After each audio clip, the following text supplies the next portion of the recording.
오늘 이 시간에는 하나님께 순종하라 이와 같은 제목으로 신명기 말씀을 나눠보겠습니다. 저희가 계속 신명기 28장의 말씀을 나누고 있는데 28장의 말씀을 한마디로 말하면 하나님께 순종하라 이것입니다. 그리고 순종을 촉구하는 방식은 크게 두 가지입니다. 하나는 순종하면 이런 복과 은혜가 있을 것이니 이런 복을 받도록 순종하여라 라는 말씀이며, 순종하면 좋은 점들에 대해서 말해주는 방식이 이렇게 나옵니다. 또 다른 하나는 순종하지 않으면 이런 징계와 고난이 있을 것이니 결코 순종하지 말아라. 즉 순종하지 않으면 이러이러한 안 좋은 점들이 있다라는 이런 식으로 순종을 촉구하고 있습니다. 이것은 마치 부모가 자식들에게 말 잘 들으면 잘해줄게, 또는 말 잘 안 들으면 혼내줄 거야, 이런 식으로 말하는 것과 같아 보이는데, 결국에 말하고자 하는 것은 딱 한 가지입니다. 하나님께 순종해라 라는 것입니다. 그리고 오늘 본문 역시 불순종의 대가들에 대해서 기록하고 있으면서 순종을 촉구하고 있는데, 우리는 이 내용들을 보면서 하나님께 순종해야 되겠구나 라는 것을 다시 한 번 더 깨달을 수 있게 됩니다. 오늘 본문을 한 절씩 다시 읽어가면서 이 말씀의 은혜를 나눠보도록 하겠습니다. 36절을 다 같이 읽어보겠습니다. 여호와께서 너와 내가 세울 내 임금을 너와 내 조상들이 알지 못하던 나라로 끌어가시리니 네가 거기서 목석으로 만든 다른 신들을 섬길 것이며. 이 말씀은 불순종의 그 결과로 이스라엘 백성들과 또 그들이 세운 임금, 왕 모두가 다른 나라로 끌려갈 것이라는 말씀입니다. 그렇다면 이 말씀대로 이스라엘에게 이루어졌는가? 그대로 이루어졌습니다. 실제로 이스라엘은 하나님 앞에 불순종하였고 그에 따라 아수르와 바벨론에 의해 끌려가는 비참한 최후를 경험하게 됩니다.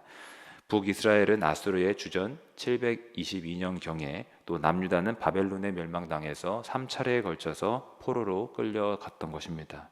참 무력한 모습인데, 이스라엘은 잘 살아보겠다고 그들 위해 임금까지 세웠지만 그 임금조차도 백성들의 방패막이가 되어주지 못했던 것입니다. 하나님께서 도우시지 않으면 아무리 인간적인 수단도 도움이 되지 못했다라는 것을 우리가 보게 됩니다. 그리고 하반절에 내가 거기서 목석으로 만든 다른 신들을 섬길 것이며 라고 했는데, 이 말씀은 불순종으로 멸망받은 그 이스라엘 백성들이 끌려간 나라에서 우상을 숭배하도록 강요받는 그런 상황을 설명한 것입니다. 예를 들자면 다니엘과 세 친구 같은 경우도 바벨론에 끌려갔을 때 거기서 우상 숭배를 강요당했습니다.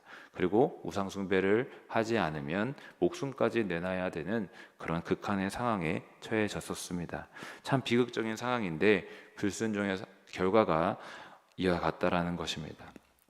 그리고 이어 37절을 또 보시면은 여호와께서 너를 끌어가시는 모든 민족 중에서 내가 놀람과 속담과 비방거리가 될 것이라 라고 했는데, 이 말씀 역시도 불순종의 결과로 겪게 될 비참한 상황에 대해서 언급하고 있습니다. 내가 놀람과 속담과 비방거리가 될 것이다, 즉 조롱과 비웃음거리가 될 것이다 라는 말씀이 나오게 됩니다.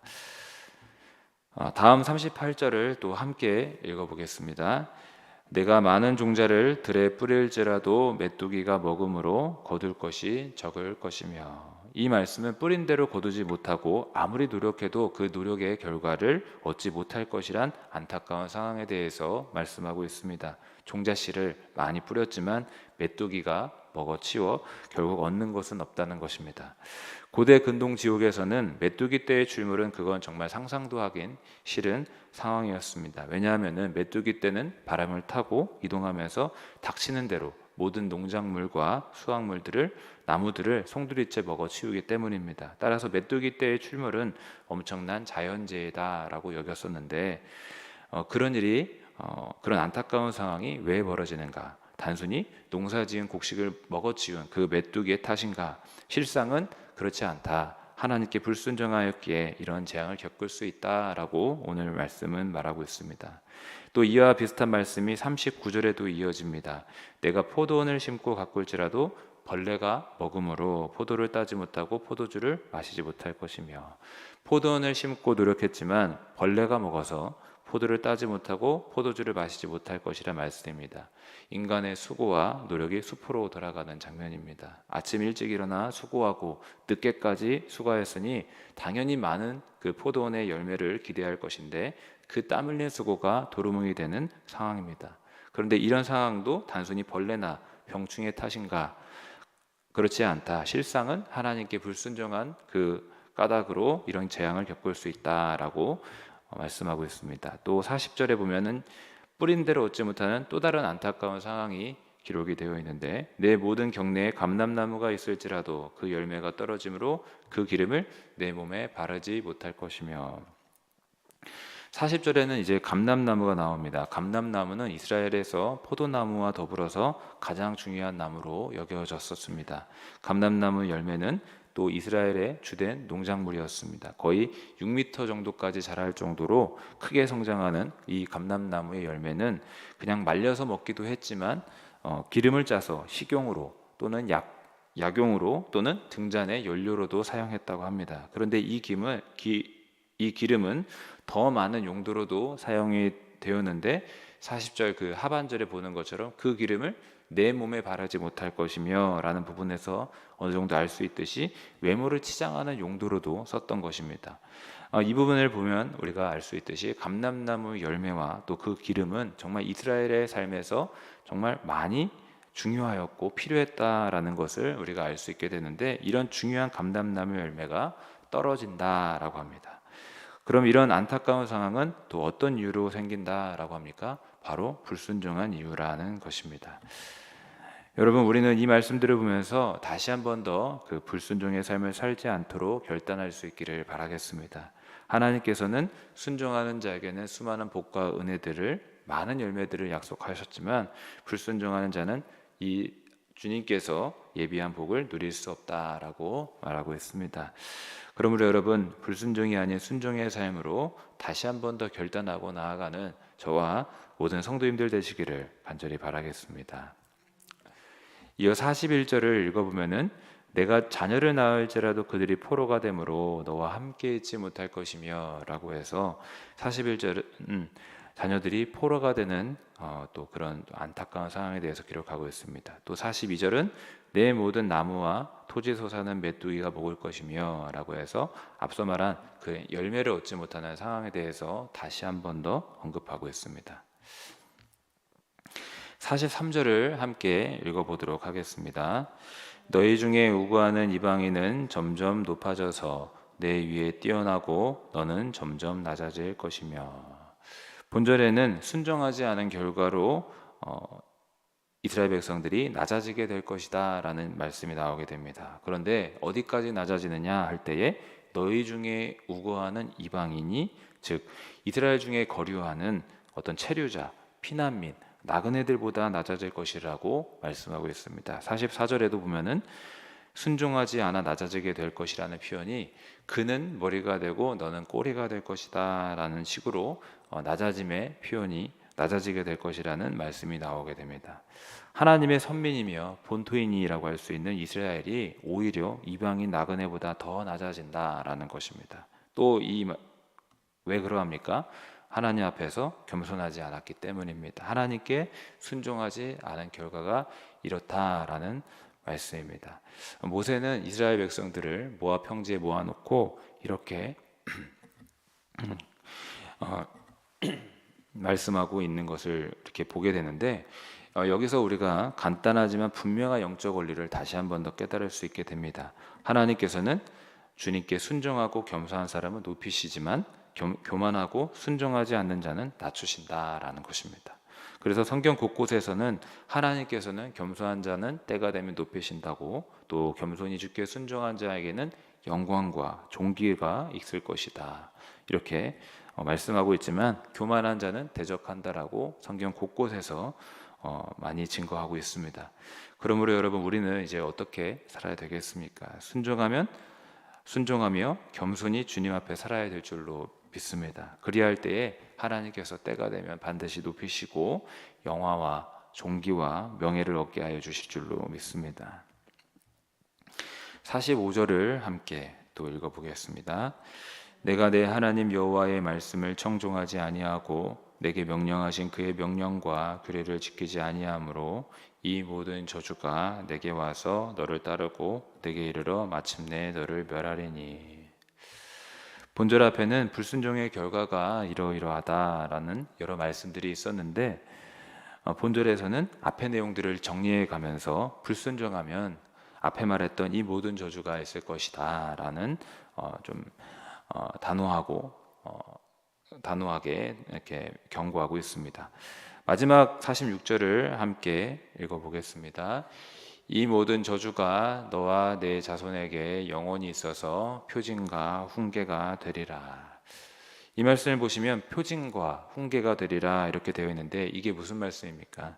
이 말씀은 이스라엘이 불순종하여 멸망한 사례가 여러 사람들과 후일의 자손들에게 있어서 불순종하면 이스라엘처럼 되는구나, 이런 역사적인 훈계의 사례가 될 것이라는 말씀입니다. 그리고 실제로 이스라엘은 멸망하여서 후일의 많은 사람들에게 이스라엘처럼 불순종하면 안 되는구나 라는 표시와 그런 훈계를 전해주게 되었는데, 우리는 누군가에게 또는 자손들에게 이렇게 기억되면 안 될 줄로 믿습니다. 이스라엘처럼 기억되면 절대 안 되겠습니다.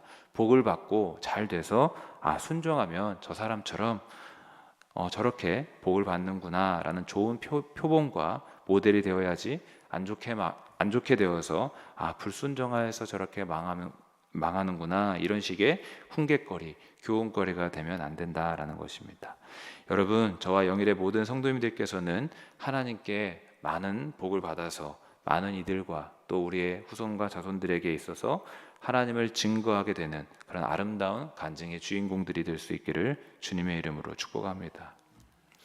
말씀을 정리하면서 신명기 28장의 말씀을 쭉 읽어가면서 우리가 계속적으로 깨닫는 것은 하나님께 순종해야 되는구나, 불순종하면 안 되는구나 라는 것입니다. 앞서 말한 대로 모세는 두 가지의 방식을 통해서 모압 땅에 모아놓은 이스라엘 백성들에게 강하게 선포하고 있습니다.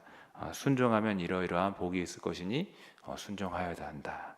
또 더불어서 불순종하면 이러이러한 징계와 고난과 어려움이 있을 것이니 불순종하면 안 된다, 순종해야 된다, 이렇게 선포하고 있습니다. 그런데 우리는 항상 이 말씀을 기억하면서 항상 잊지 말고 놓치지 말아야 되는 것은 하나님의 그 중심입니다. 하나님은 결코 심판하기를, 또 저주하기를, 징계를 내리기를 원하지 않으십니다. 하나님의 본심은 항상 사랑과 자비와 긍휼인 줄로 믿습니다. 하나님 말씀대로 살아야 복을 받기 때문에 때로는 강하게 질책의 말씀, 징계의 경고도 하시는 것이지, 하나님의 마음 그 중심에는 항상 사랑이 있음을 우리가 기억해야 될 줄로 믿습니다. 하나님께서는 우리를 위해서 하나님의 아들 예수님까지 내어주실 정도로 많은 귀한 복들을 예비해 주십니다. 로마서 말씀에도 보면은 자기 아들도 아끼지 않으신 하나님께서 우리를 위하여 무엇을 아끼시겠느냐라는 하나님의 마음을 증거해 주고 있습니다.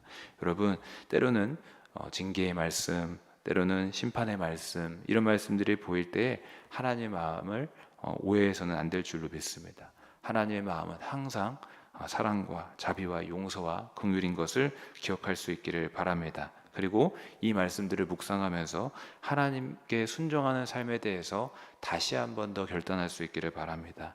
때로는 좌로나 우로나 치우치고 넘어질 때 정말 많지만, 그럼에도 불구하고 다시 한번 주여, 지난날 불순종과 불신앙의 삶을 용서하시고 주님의 보혈로, 그 샘솟는 보혈로 나의 모든 죄를 깨끗하게 씻으시며 다시 한번 내 안에 성령으로 역사해 주셔서 하나님의 뜻대로 살아갈 수 있도록 도와주시옵소서. 그리하여서 하나님 앞에 바로 설 수 있게 하여 주시옵소서라고 기도할 수 있는 저와 우리 모든 성도님들 되시기를 간절히 바랍니다. 그렇게 겸손히 주님 앞에 순종하며 나아갈 때 주님께서는 때가 되면 눕히시고 수많은 그 복들을 내려주실 줄로 믿습니다. 들어와도 나가도 복을 받고 창고가 가득 차며 열매가 맺는 삶이 될 줄로 믿습니다. 다시 한번 순종의 삶을 결단하고 나아가시기를 주님의 이름으로 축복합니다. 기도하겠습니다.